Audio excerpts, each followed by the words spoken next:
Bien, y en esta hora vamos a hablar de una parábola en este día. Vamos a hablar de la parábola de la semilla de mostaza. Es un pasaje muy corto, tiene 2 versículos, pero hay muchas cosas que podemos decir de esta parábola. Y vamos a comenzar leyéndola y luego nos presentamos en oración. Dice la palabra, estoy en Mateo 13, versículos 31 al 32. Si nos ponemos en pie, por favor, para honrar la palabra en esta hora. Otra parábola les refirió diciendo, el reino de los cielos es semejante al grano de mostaza que un hombre tomó y sembró en su campo, el cual a la verdad es la más pequeña de todas las semillas. Pero cuando ha crecido, es la mayor de las hortalizas y se hace árbol de tal manera que vienen las aves del cielo y hacen nidos en sus ramas. Señor, te damos gracias por esta palabra. Te pedimos que hables, Señor, y abras nuestros ojos a la realidad que nos muestra en esta mañana. Te pedimos que, Señor, llegue a nuestros corazones y que tú bendigas esta palabra y la multipliques para tus propósitos. Y es en el nombre de Jesús que te lo pedimos todo. Amén.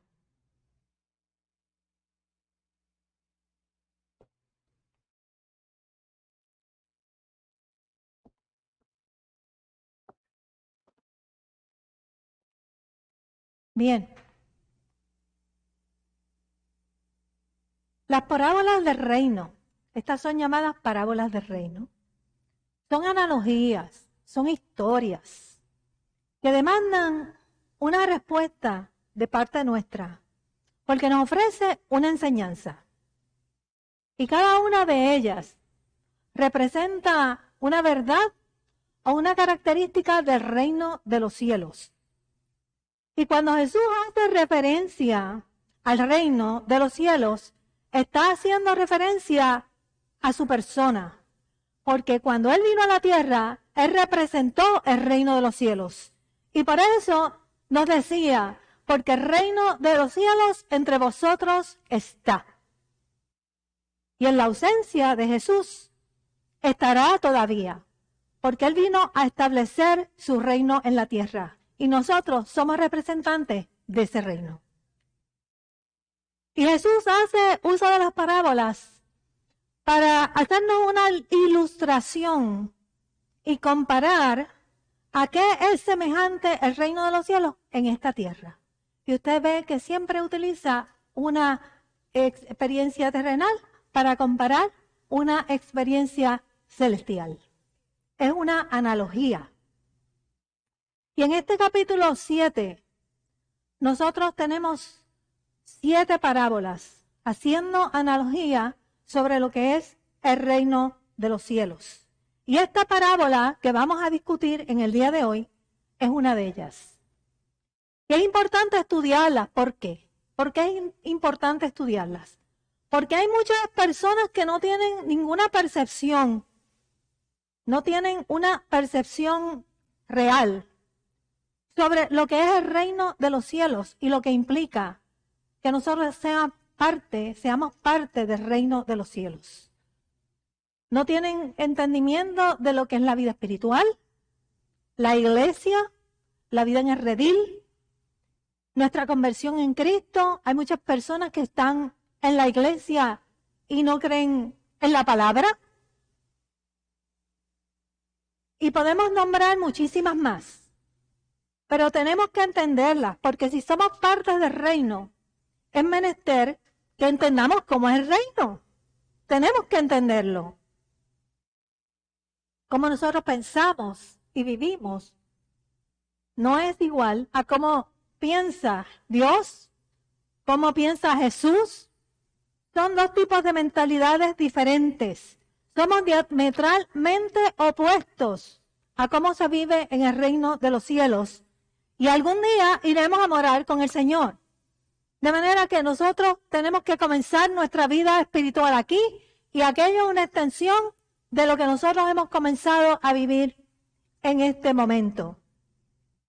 Y es mejor que estemos bien informados, porque por eso la Biblia nos ofrece estas parábolas, ciertas analogías, porque de esta manera nosotros podemos entender lo que está sucediendo en nuestra época.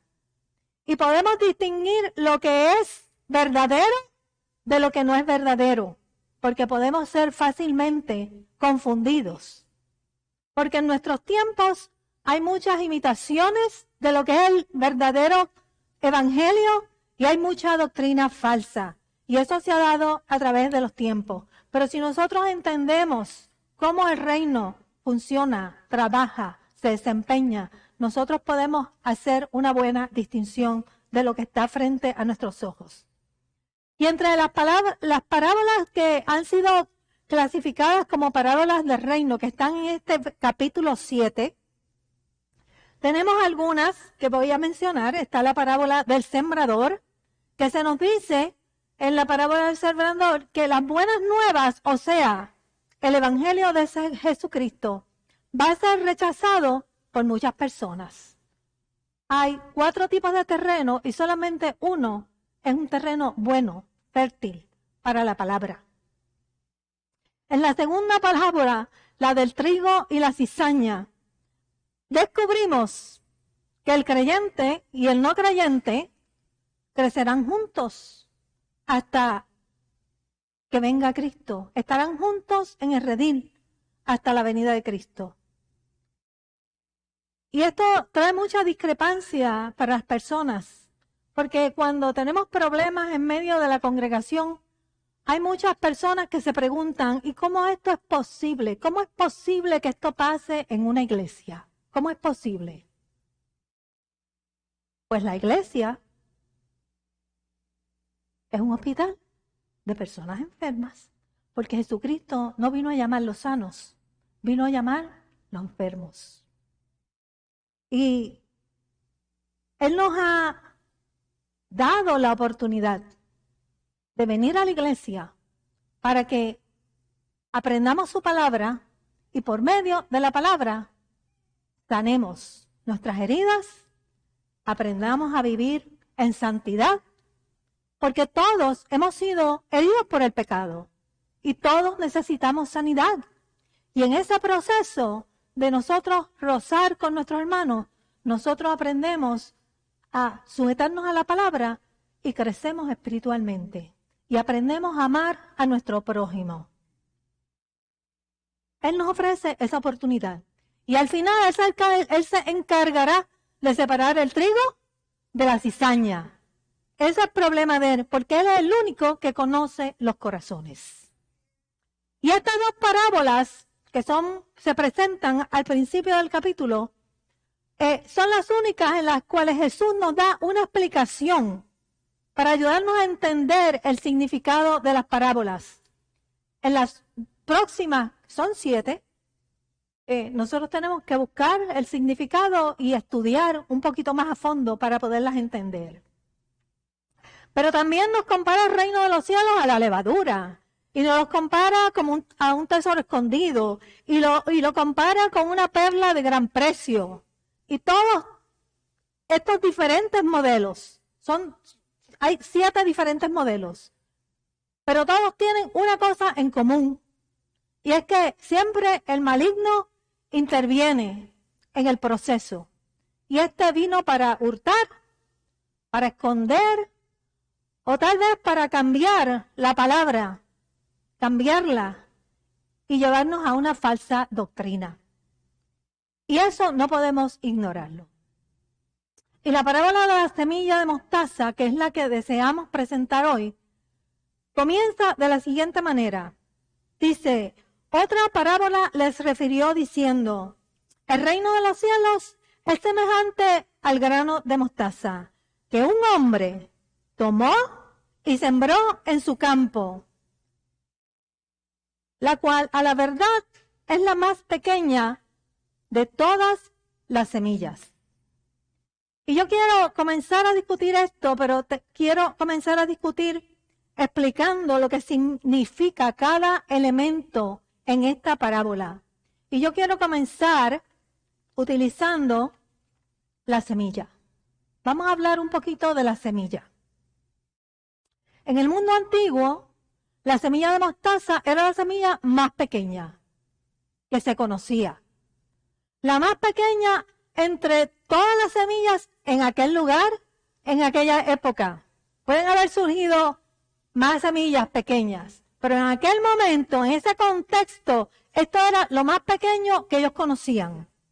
Pero a pesar de su pequeñez, dice la palabra, que la semilla tiene la capacidad de crecer a proporciones desmedidas. De una cosa pequeñita sale algo muy grande.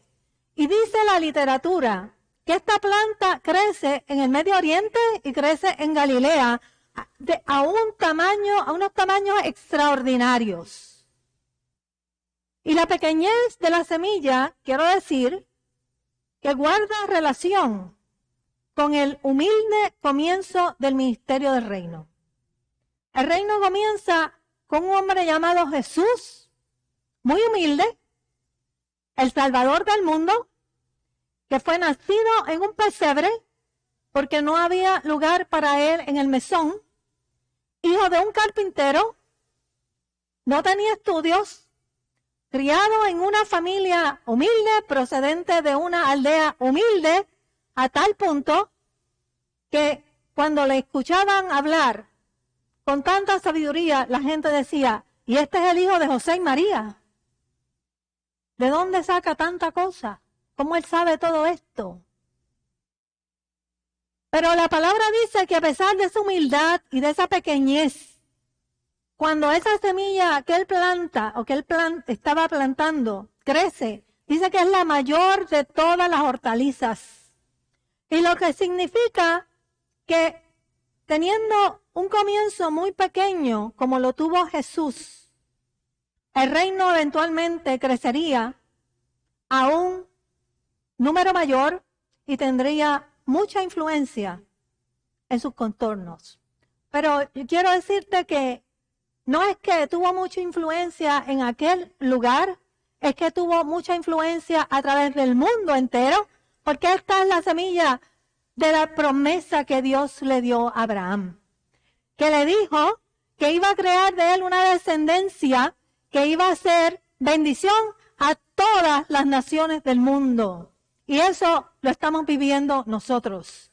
De manera que eso que empezó como una semillita de mostaza ha llegado hasta nuestros hogares y nuestras familias luego de muchos años. Y por eso se compara con una semilla de mostaza.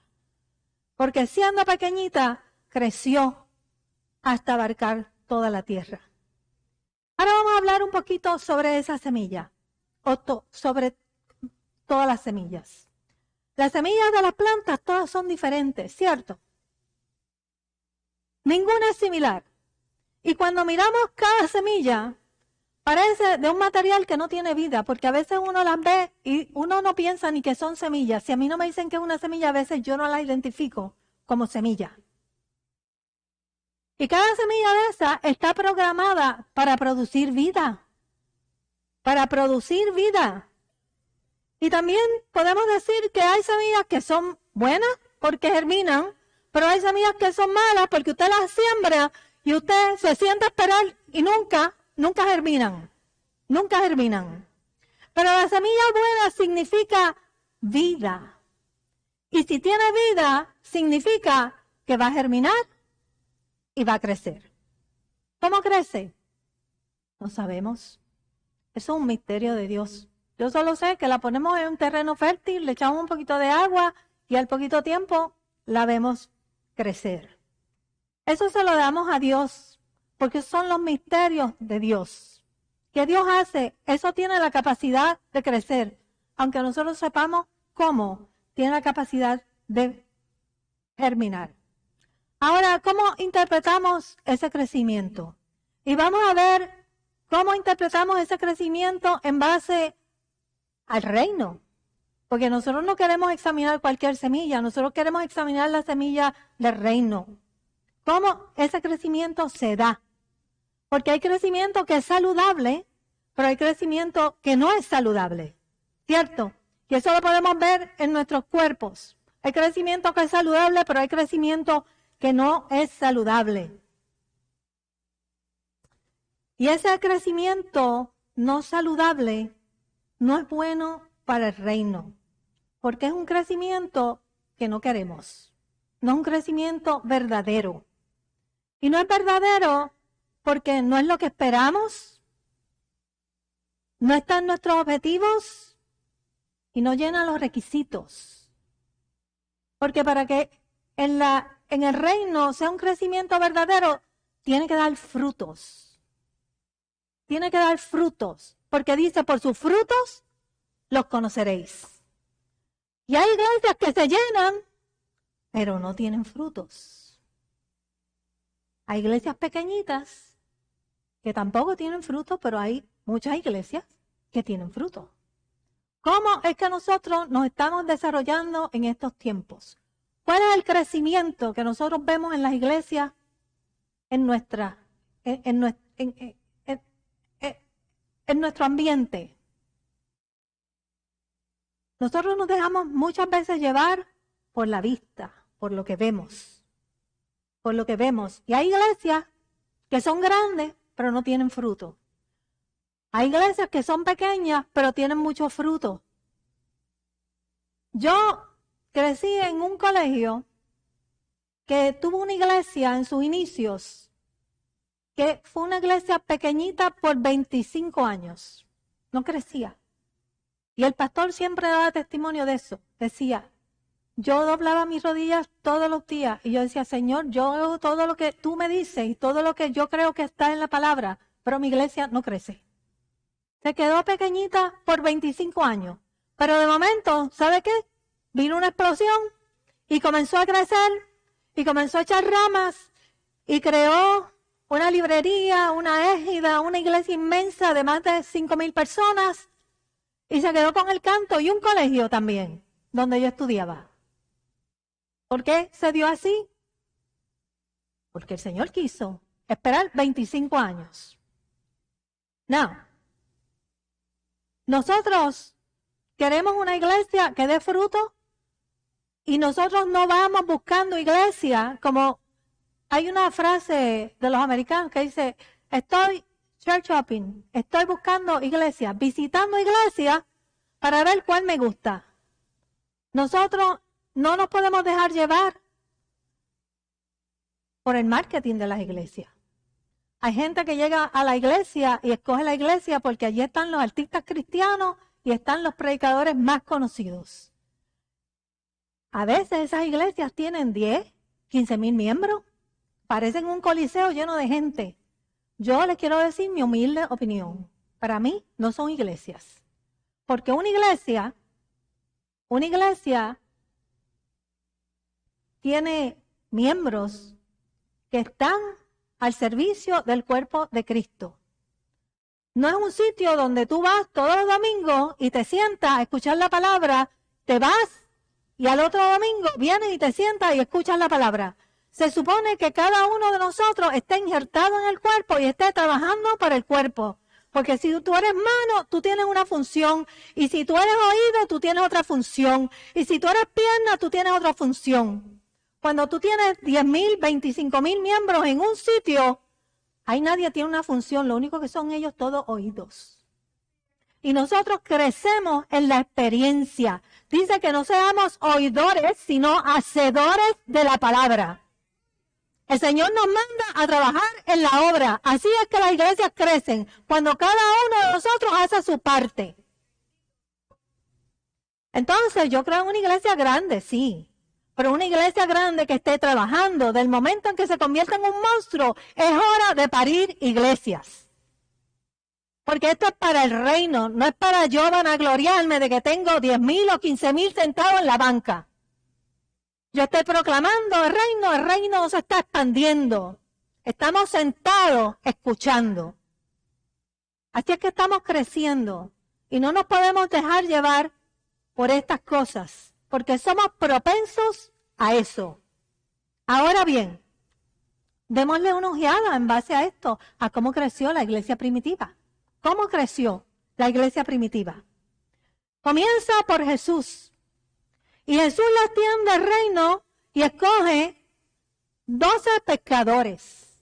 12 pescadores, hombres no educados, sin posición, sin prestigio.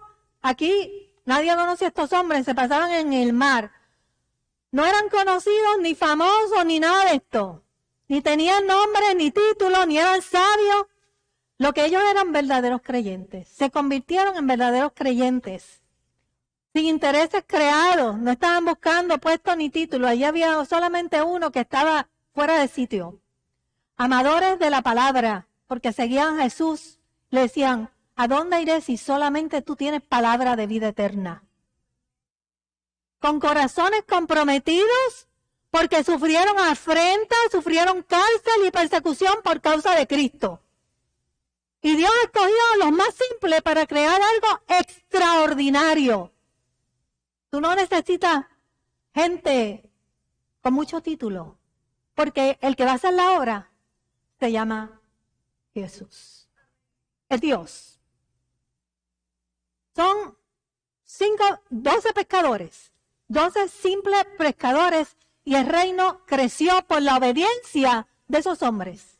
Todo lo que tú tienes que hacer es ponerte en las manos de Dios y esperar en Él y dejar que el Señor dé el crecimiento, porque Él es el que da el crecimiento. Yo no puedo promover el crecimiento con marketing, yo tengo que esperar en el Señor. Si yo me tengo que anunciar, si yo tengo que hacer las cosas que yo tengo que hacer, pero yo no puedo promover un crecimiento falso, porque yo quiero frutos. Y los frutos, ¿sabes qué? Se dan en la medida en que tú crezcas. Porque tú no tienes frutos de la noche a la mañana. La plantita primero germina, después crece y después, en la medida en que crece, va dando fruto poco a poco. Eso no se da en 3 meses. No se da en 3 meses. De manera que se añadían, dice la palabra, que se añadían cada día a la iglesia los que habían de ser salvos. Y el movimiento se esparció por toda Judea. Estaban los fariseos molestos porque habían llenado a Jerusalén con toda su doctrina. Y en el discurso de Pentecostés se convirtieron 3,000. Luego en la persecución de Pedro y Juan se convirtieron 5,000. Y siguieron viajando, llevando la palabra. Ellos tenían un mandato de Jesucristo, que lo tenían claro en sus mentes. Y se expandieron a Judea, a Samaria, a Antioquía, a Italia, a España, a Babilonia, a Egipto. Y luego fueron al norte de África. Y a mediados del segundo siglo, hermano, los cristianos se encontraban en todos sitios. Estaban esparcidos por la faz de la tierra, como decía la palabra. Y me seréis testigos, y me seréis testigos en Judea, en Samaria, y dice Hebreos 1:8, hasta en lo último de la tierra. Y eso fue lo que pasó a mediados del segundo siglo. Y a pesar de todos los pecados y todas las debilidades de la iglesia, todas las persecuciones y todas las cárceles, el mensaje seguía alcanzando personas de todas las naciones. Como dice en Apocalipsis 5:9, que algún día los santos de cada nación adorarán ante el trono de Dios. Y el ser humano no es fácilmente atraído por movimientos pequeños. Nosotros nos movemos ¿a dónde? A donde están las personalidades, los artistas. Allá tú los ves. Los ignoramos y muchas veces los rechazamos. Somos atraídos por grandes movimientos, nos llenan los ojos. Por eso tenemos que aprender a tener mentalidad de reino. Porque nosotros nos tenemos que llevar y mover donde Jesús nos lleve. Y tal vez nos ha dejado aquí 7 años por razones específicas que solo Él conoce. Pero pronto llegaremos a la tierra prometida. Amén. Por eso el reino de los cielos es controversial para nosotros. No estamos acostumbrados a esa mentalidad. Y como cristianos tenemos que cambiar esa mentalidad para tener iglesias saludables. No podemos medir la iglesia por su número. Tenemos que medir la iglesia por los frutos. Porque si tenemos muchos frutos, en algún momento Dios nos dará crecimiento numérico. No lo podemos coger al revés. No lo podemos pensar al revés. Jesús creció o movió un ministerio pequeñito y luego se esparció, se expandió. Nosotros no podemos, puede ser que nos toque algo grande, pero si no tiene fruto nos va a dar mucho trabajo. Porque si yo entreno 7 o 12, como entrenó Jesús, eso se va multiplicando. Pero si tengo 3,000 que nunca han sido entrenados, para yo convertir a esa iglesia en lo que se supone que sea, me va a tomar mucho tiempo. Así es. Esa es la manera más fácil de hacerlo, ¿verdad? Me dice la lógica. Bien, ya hablamos de la semilla y hablamos del crecimiento. Ahora queremos hablar sobre otro elemento que hay en esa parábola. Y dice que el reino de los cielos es semejante al grano de mostaza que un hombre tomó y sembró en su campo. ¿A quién se refiere cuando nos habla del hombre? Ese hombre es Jesús. El sembrador de la primera parábola es el sembrador de la segunda y es el sembrador de la tercera parábola. Él tomó intencionalmente la semilla y la sembró en el campo con un plan específico, con intencionalidad, porque si queremos buenos resultados, tenemos que hacer las cosas intencionalmente. La semilla no se siembra al azar. Tú sabes para qué la quieres y tú sabes lo que tú tienes que hacer. Y el campo en la parábola es el mundo, nosotros. Y este campo le pertenece a Cristo. Desde el principio, Él vino a buscar lo que se le había perdido. Y Dios ha enviado a este hombre en una misión específica. Él se ha despojado de todo lo que tenía. Se ha hecho hombre. Esto ha sido un proceso increíble para venir, ¿sabe qué? A sembrar la semilla. A sembrar en este campo que tal vez no es fértil, pero hay que sembrarlo. Esto es lo que ha hecho Jesús. Él es el sembrador de semillas. ¿Y cómo es posible entonces que no entendamos cuán importante es la semilla, la palabra de Dios, cuando Dios ha enviado a su Hijo a sembrar la semilla?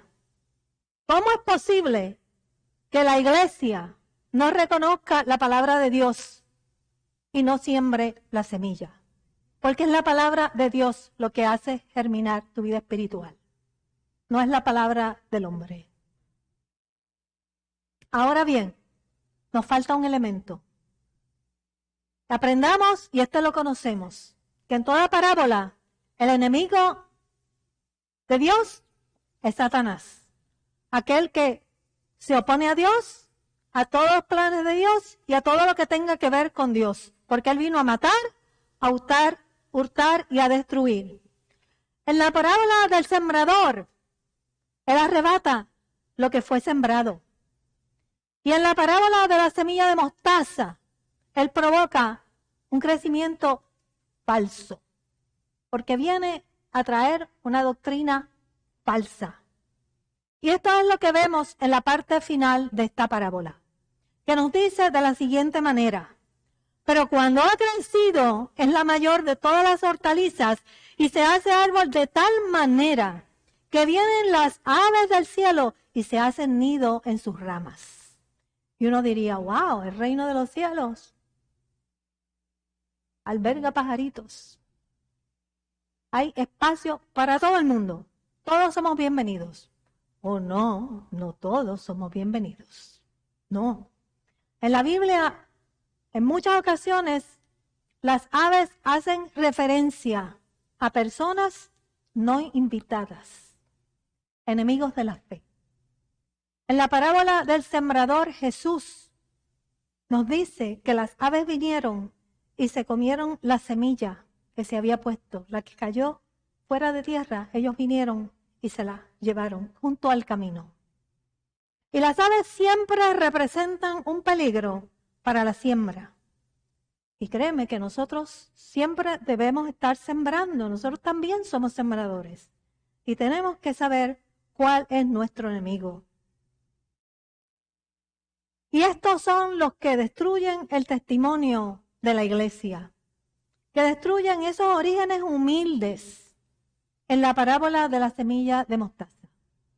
Son aquellos agentes de maldad que hacen muy sigilosamente su trabajo y van y se sientan en las ramas para influenciar a otros con doctrina que no es bíblica. Y esto a veces es un ejemplo de infiltración de grupos con agendas escondidas que hay en nuestros tiempos, que uniéndose se unen a la iglesia y luego de unirse a la iglesia se infiltran a lugares mayores, a niveles más altos, para imponer sus propios intereses y negar la doctrina cristiana. Y eso está pasando en nuestras iglesias en estos momentos. Y hay muchas iglesias cerrando por esta controversia. Por eso no enseñan la palabra, porque la palabra los confronta y ellos quieren imponer su agenda. Hay políticos en todas las iglesias, pero hay algunos que son más malos que otros, porque estos traen una agenda doctrinal escondida. Tienen su agenda falsa.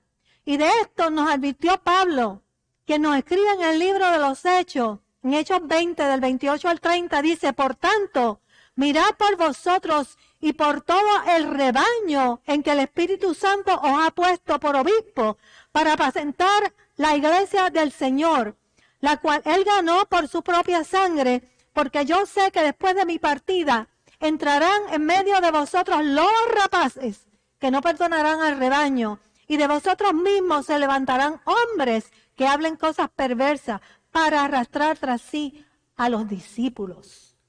Y Jesús mismo nos advirtió con anticipación, diciendo: porque se levantarán falsos cristos y falsos profetas, y harán grandes señales y prodigios, de tal manera que engañarán, si fuere posible, aún a los escogidos. Tenemos que saber y entender la parábola del reino. Estos son un simple ejemplo del cumplimiento de estas palabras, hermanos, en nuestros tiempos. Y es importante observar la habilidad que esta gente tiene, estos grupos tienen para influenciar, para infiltrarse bajo la sombrilla del cristianismo y para engañar y dominar el crecimiento de la congregación, porque ellos quieren mucha gente, mucho crecimiento espiritual, numérico, pero no hay crecimiento espiritual. ¿Por qué nos llamamos cristianos si no creemos en la Biblia como palabra de Dios? ¿Por qué nos llamamos cristianos si no la predicamos? Si no creemos que Jesucristo es nuestro Salvador. Claramente, ¿verdad? En el cristianismo se han desarrollado muchas ramas liberales, que se distancian de la palabra de Dios, se distancian del verdadero evangelio y han creado nidos en estas ramas. Hay espacio para todo el mundo, para desviar aún los escogidos con sus falsas doctrinas. Si hay un solo Cristo, hay un solo cristianismo, ¿por qué anidamos tantas ramas con tantas diferentes doctrinas? Jesús viene a buscar un solo cuerpo, su iglesia. Y estas ramas están desintegrando la iglesia, el cuerpo de Cristo. Este es un verdadero ejemplo de lo que es el falso crecimiento. Jesús vino a buscar su iglesia y solamente hay una, no hay 500. El escritor de Apocalipsis, en el capítulo 18:2, ve esto como una escena de maldad y de invitados no deseados cuando dice, y clamó con voz potente diciendo, ha caído la gran Babilonia, y se ha hecho habitación de demonios y guarida de todo espíritu inmundo y albergue de toda ave inmunda y aborrecible. Porque todas las naciones han bebido del vino del furor de su fornicación, y los reyes de la tierra han fornicado con ella, y los mercaderes de la tierra se han enriquecido. Los políticos, los reyes, los comerciantes, todos están bajo la misma sombrilla. Se están nutriendo. Son aves inmundas y aborrecibles. ¿Qué quiere decir todo esto para nosotros, hermanos? Que la semilla de mostaza crece. Ha crecido tanto que le hemos hecho espacio nosotros, porque nosotros lo hemos permitido, para que esas aves crezcan y se acomoden y nos saqueen. Lo hemos permitido nosotros. Y esto viene a consecuencia de que la iglesia no está transformada. Nosotros no nos hemos dado la tarea de hacer que ese viejo hombre salga de nosotros y esa nuevo hombre, esa nueva criatura en Cristo viva en nosotros para nosotros poder discernir y entender las profundidades espirituales que Dios nos quiere mostrar. Porque en el viejo hombre no lo vemos. La iglesia está viviendo como vive el mundo. Y nos estamos acomodando al mundo. Y por eso nos han saqueado la iglesia. Porque no hemos aprendido a vivir en la nueva criatura. Si estuviéramos en la nueva criatura, estuviéramos alertas, estableciendo los procesos del reino. Pero estamos permitiendo que el mundo se acomode dentro de nuestra iglesia. Y nos han saqueado. El número de creyentes crece, hermano, pero la reputación y el testimonio de la iglesia se ha visto manchada. Si Satanás no puede vencer la palabra, porque Dios no se lo permite, él infiltra la iglesia, infiltra la mente y los corazones y se sienta en las ramas a esperar. Porque estos servidores de Satanás han creado una buena imitación de un falso cristiano. Yo voy a la iglesia todos los domingos. ¿Y qué más tú haces? Yo cumplo con el Señor. Yo cumplo con lo que tengo que hacer. Doctrinas falsas, salvación falsa y finalmente, hermano, iglesias falsas. Iglesias falsas. Por eso Lucas 8:8 dice, cuando venga el Hijo del Hombre, hallará fe en la tierra. Hallará fe en la tierra. Los músicos, se me olvidó, como siempre.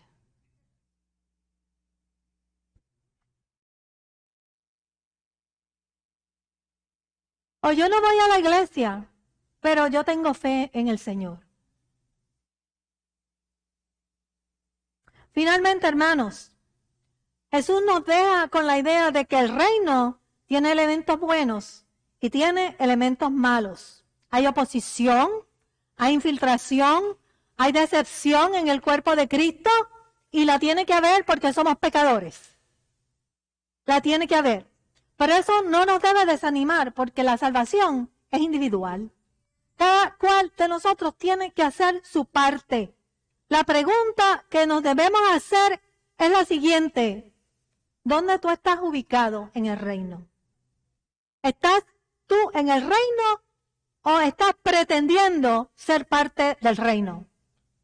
Porque hay aquellos que pretenden diciendo que tienen fe. Eso no es todo lo que Dios te pide. Tú tienes que hacer pacto con Él. Y cuando tú haces pacto con Dios, tú tienes una parte que hacer y Dios hace las de Él.